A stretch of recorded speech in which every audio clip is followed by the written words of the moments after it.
and the Moskov?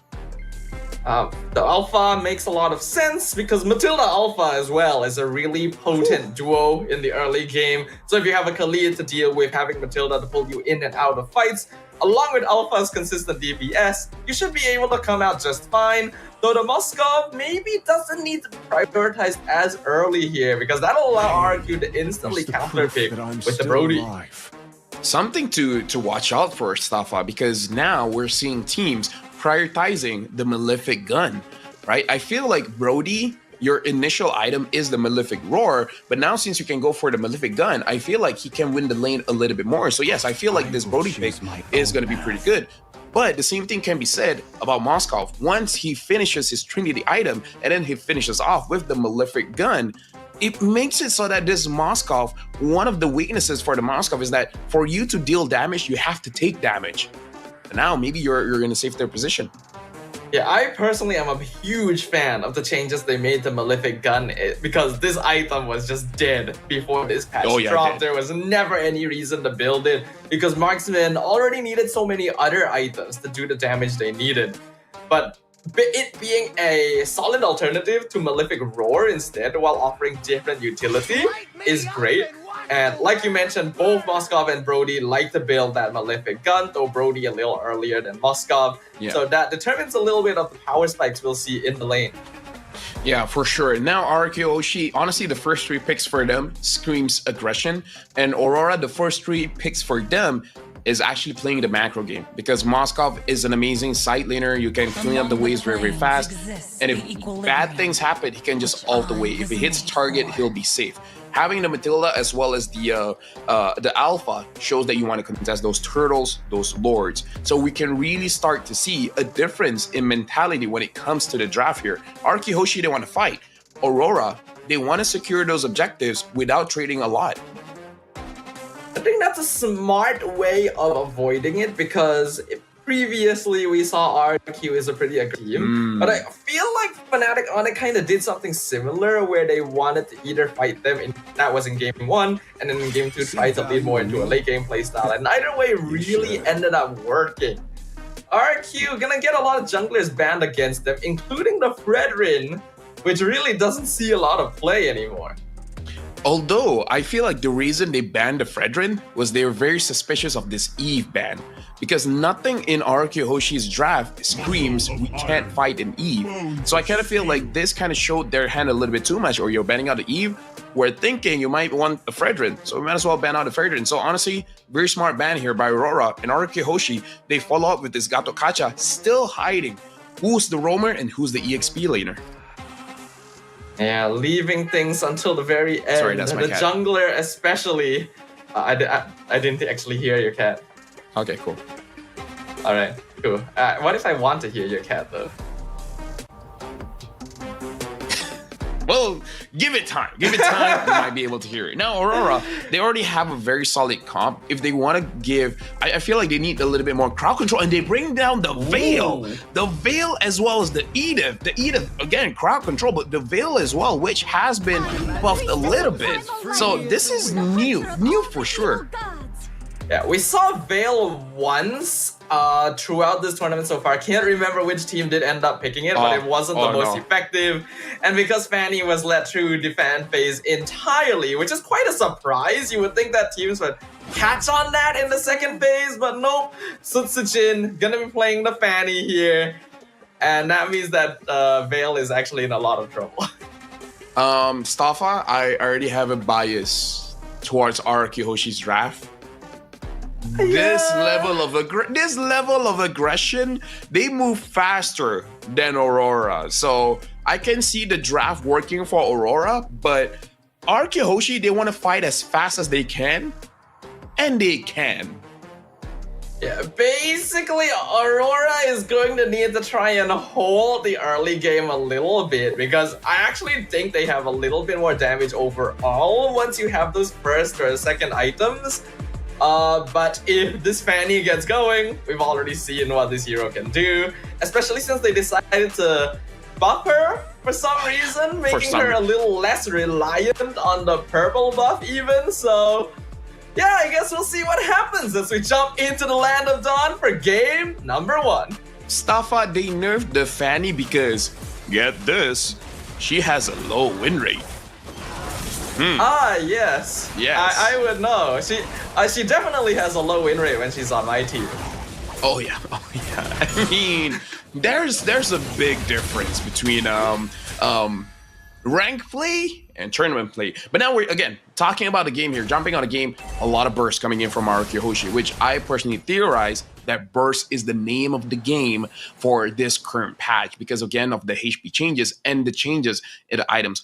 Looking at the build here, looking like the Fanny, picking up attack speed to make sure that she clears the farm faster. The same can be said about Alpha.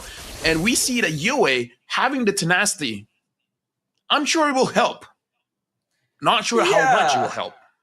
A little bit. In fact, it's not just Yue. 4 members of Aurora had tenacity. So they understand RRQ is going to have a lot of burst, a lot of early game presence, and their goal is to just survive it. Because if they're able to hold out a little bit into the mid to late game, Dome Kite and Edward actually both scale pretty well, and they should be able to out DPS RQ as long as they're not too far ahead. Yeah, and now we can see Susujin already getting knocked out. Going in the mid lane, Susujin trying to follow up on Demon Kite, unfortunately not able to land the final blow, and there'll be no kills so far. Yeah, Renegade taking some damage coming in from Rins, and personally Staffa, I gotta say, where I'm pretty sure Aurora, what they want to do is win the turtle and then eventually invade the jungle. But based on my observation, Fanny, once Fanny hits level, honestly, level 8. Wait, Yui got the first blood. What happened there? Edok seemed to go really deep into the jungle for some reason. I guess he was trying to scout out information on where Demon Kite was, but there were 3 members there waiting for him. Oh, now Edward finds Rins. Rins should be fine here, able to escape. But again, look at Aurora. They want this turtle. After the turtle, their aim is to go inside the jungle. Up, and looks like Spirit of Alpha is going to connect on one. That's going to be the ultimate from Vale as well. Instantly bursting down Edok. Here comes Susujin. Dyren very, very low. Survives for a while, but not long enough. Susujin trying to chase down Yue, but he's able to flicker away. And because RQ is left in a 2v4, they're going to have to surrender this turtle away. Susujin, in fact, going to be disrupted from recalling again, and Renegade goes in for the KO on the Fanny.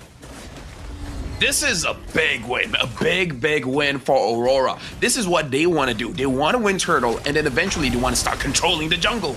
And speaking of controlling, they instantly control Edok, not even allowing him to respawn before he is just one-shot in his own side of the map. So now that Aurora has basically denied Hoshi of the early game power spike with the amount of burst damage that they have, they're looking at a better spot here. So what they have to do is play a little bit slow, play for the second turtle, and then eventually get inside the jungle as well. But the thing about the Fanny changes is that I feel like at level 8, okay, Edok got a kill onto Domenkai, but once Fanny hits level 8, even without the purple buff, it is punished, but not that big of a punish because of the changes of the energy. Yeah, she got an extra 2 base energy reset. Oh, Demon Kai getting pulled in with the Guiding Winds. Looks like he will not commit Spear of Alpha since Rins was already under the tower. But Aurora so far doing a very good job of keeping things up. They're gonna again invade. Edok not having a good time. Killing spree for Demon Kai. Oh, and they're still going. Avatar the Guardian comes in. Susujin wants his purple buff. The Demon Kite wants to save. Circling Eagle gonna knock out 2. Not too sure who actually got it, but Susujin doing a lot of damage. Shuts down the Alpha and finally punishes Aurora. Yeah, but it's still okay because 40 seconds is the timer for the next turtle. So Aurora, they were punished, but they weren't punished that bad because even though Hoshi got a kill, they won't transfer that kill onto objective. So Aurora had to take the risk there, where if they get a purple buff, then good. But even if they don't, they won't get punished that much. Sure, the jungler died, but worse things have happened before. Speaking of the junglers, Susujin looking for another purple buff, goes in, ults Renegade, forces out the Circling Eagle, actually returns to come back again, not able to steal the purple buff. Demon Kite still able to grab it, but he had to use his retribution. Skylar's first item is the Malefic Gun. So again, looking to win the lane. But so far, Domenkite actually has been playing the lane very, very well. I've been looking at his HP, and it hasn't been fluctuating a lot. So he's not interacting with Skylar at all. Yeah, the only time he got picked off was when Edok actually got a pretty good timing gank when he was pushed up. Other than that, he's been able to lane against Skylar very, very well. Turtle at 40%. Oh, Flicker Earth Shatter finds one, but here comes Susujin from backline. He steals it away, but his connects with two members of RQ Hoshi. Here comes the Primal Wrap coming out. Edoc actually able to survive with Quicksand Guard, and the Avatar Guardian being used by Dyren to escape. Edoc not so lucky himself. This is a good trade coming in from RQ Hoshi. Only losing one and getting a turtle, it's actually very good. But now Aurora, they still want to continue the game plan. They want to be able to contest this purple buff, and they're able to get it. Demon Kite actually secures it, so never mind. The advantage shifted over to Aurora. Sutsujin did use his retreat to get the turtle earlier, so Demon Kite was able to secure the purple buff without too much issue. The net worth lead now actually even between both teams, but we already mentioned if Aurora is able to keep themselves in until the mid game, they are actually the ones at an advantage. So here's the tricky thing, Staffa. I agree with you. Aurora has the better late game because Dominkite on the Moskov and Yue on this Veil, they skill very, very well. Veil is one of those unique heroes with more levels who get much, much stronger. But RQ Hoshi, when it comes to the burst damage, if they're able to get the key targets, then it really doesn't matter. So honestly, the late game here is more dynamic. That is true. Skylar in trouble. Circling Eagle finds his Spirit of Alpha actually connects even with Edoc trying to stop him. Demon Kite gets one kill. Avatar Guardian knocks up the Alpha, but this is still a 3v4 situation. Guiding wins, lets Demon Kite back out for free, and now they're going to be pushing down bot lane. Well, as I was saying about Aurora, I guess the same thing can happen with RQ. If Skylar gets taken down, then oh, GG. Oh, Yue taking a lot of damage. Yeah, Rins took half his HP from the Veil ult there, but not quite enough follow-up. Demon Kite, not enough items yet to really dish out that damage. But Aurora controlling the map. Oh, they ran into the wrong bush right there. Two-man Spirit of Alpha. Dyren surviving with the Revitalize, and Sutsujin comes back in. In fact, they're able to turn it around and take out Demon Kite instead. Yeah, Demon Kite gets taken down. That's a big deal. That's a big deal. And now RQ Hoshi, it's funny when you look at the kill score, it's 8-3. But again, the goal is really not that different. Looking at the damage leaderboard here, Yue just got Sutsujin. How does that even happen? Veil is supposed to be food for Fanny, but turns out it's the opposite if you are a player like Yue here. The game state actually still very even right now, and that's exactly how Aurora wants it. I mean, I guess that's the relation. Oh, hold on. They want Edoc again, but looks like Renegade is going to cancel out of that. I was just about to say, Staffa, I guess this is the relationship between a hero that flies around and a hero that controls the wind. That is true. Yeah, when you're flying around, you do got to deal with the wind resistance a little bit. Exactly, and in this case, Yue is putting it right in his face. So Mlbb logic checks out, you know. Veil is the counter to Fanny. Okay, don't actually take that to ranked games. It's just Yue things. Okay, it's just Yue. Or like, you guys can do it, but then you can blame LaFell afterwards, you know? Now, Aurora, they're moving together as a unit. And looking at Sutsujin, he actually got 2 turns there, if I'm not mistaken. So overall, RQ Hoshi, they're still in the game. This game, 8 minutes in, is so close, Staffa. Even though the kill score heavily favors Aurora, RQ has been able to keep themselves in this with that burst damage and with that extra micro from Sutsujin. Take advantage of Aurora wanting to play together. Spear of Alpha even misses on Edoc. Spear of Destruction connects with Rins, but there's no angle for Aurora to enter the jungle. Yeah, looking at the top lane as well, Aurora might get a turret for free. Oh, Yue got a kill? What happened? He just got bursted down. He was in the wrong place. So Sutsujin almost gets caught by Spear of Alpha, able to fly around, do a good amount of damage, but not quite enough. He will be able to fly out, but Aurora now looking for a bit of vengeance, going for the top tier 2. Avatar the Guardian jumps in, Revitalize used as well to defend their tower, and they will successfully do so. Right now, Staffa, Sutsujin needs to step up. He needs to get a target. He's 1-2-0 now. Well, speaking of, he tries to go for Matilda, actually does get it, able to fly out at the same time. That was almost bad. That was almost bad stuff.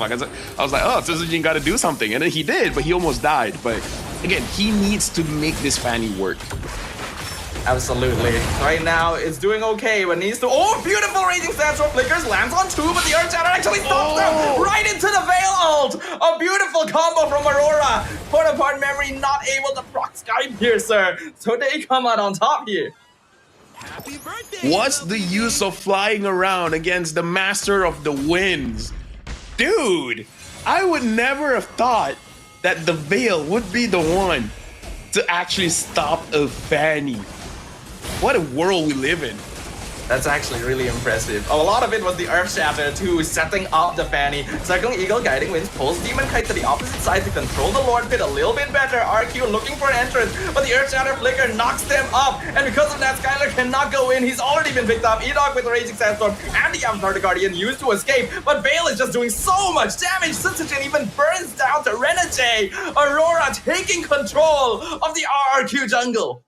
Well, ladies and gentlemen, Veil might be the hero to watch, man, because right now, against a Fanny, is 7-0-5. Like, we gotta check this out. Is this Veil or is this just UA?